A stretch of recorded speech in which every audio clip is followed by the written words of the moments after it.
Time now for this week's Goofy Award, and this one will not be popular because virtue signalers don't like to look in the mirror. I mean, come on, it's way easier to just jump on your hobby horse and be self-righteous. Case in point, this is the outcry over children illegally crossing the U.S. border and being separated from their parents. The vast majority of people, and I include myself in this, find that profoundly upsetting. But let me start by asking you a question. I'm asking you if you are, did your discomfort, maybe outrage, extend to spending even an hour reading the background on this issue? And I don't mean the politics, that's all superficial. I mean, did you take even a few minutes to read up on origins and background of this issue? Because I suspect that most people didn't. They just got outraged. How about this? One more question. Do you know what Canada's policy is regarding refugee children entering our country with or without their parents? Do you know that? Again, my bet most people would say no. Well, be at least a little embarrassed about that. Because it's like so many other issues. We may be concerned, but not quite concerned enough to do some research. Simply put, the root of the illegal immigrant problem on the U.S. southern border is people fleeing the extreme violence of countries in South America like Honduras, Guatemala, El Salvador. Think about this number. In 2014, the Obama administration estimated that 60,000 unaccompanied children came to the U.S., obviously then separated from their parents. 60,000. And do you know what the response, by the way, if you want to politicize this, of Hillary Clinton and President Obama? There's lots of video footage of them saying, don't come. And if you do, we'll send you back. Interesting. Not much outrage at that time. I mean, there are incidences where children are separated from their parents under the Obama administration and now under the Trump administration.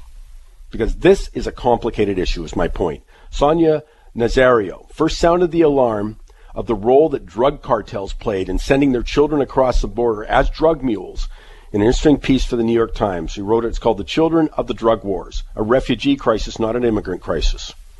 Sadly, there are also numerous reports of children being taken advantage of once they enter the U.S. by con men extorting money from their parents, saying they could expedite the child's release. In 2014, there was a great deal of international attention on something. It's a train. It was called La Bestia,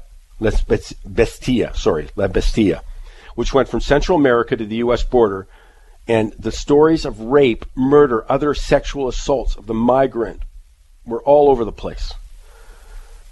The plight of refugees is on the short list of serious issues facing Western democracies and deserves more than the simplistic politicization that seems to attract the majority of people. Media outlets like Time magazine don't help by depicting a child on their cover who is not separated from their parents. And the problem is not about to go away. It's not the refugee problem in Europe, in Canada, even in the U.S., where President Trump has signed an order to do away with the practice of separating families when they cross the border illegally. It's still not going away. Here's the other part of the goofy. This week, Prime Minister Trudeau stated, I can't imagine what families are going through. Can't imagine what they're going through. This is not how we do things in Canada. Well, you know what? Actually, it is.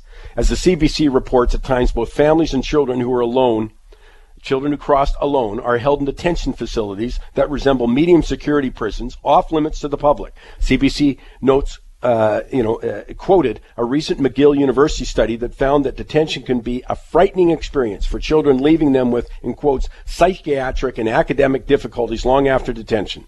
The study examined the experiences of 20 families who were detained in Toronto and Laval holding centers, found that nearly half the children were separated from their parents at some point in the asylum-seeking process. So maybe we should be careful in jumping on our high horse, which we seem to do so willingly. But more to the point is that the refugee problem is complex. It does take research. And those who pretend that it's straightforward are simply reflecting a lack of their own sophistication. But as I say, who isn't upset with those pictures? But be upset enough to do some research on it.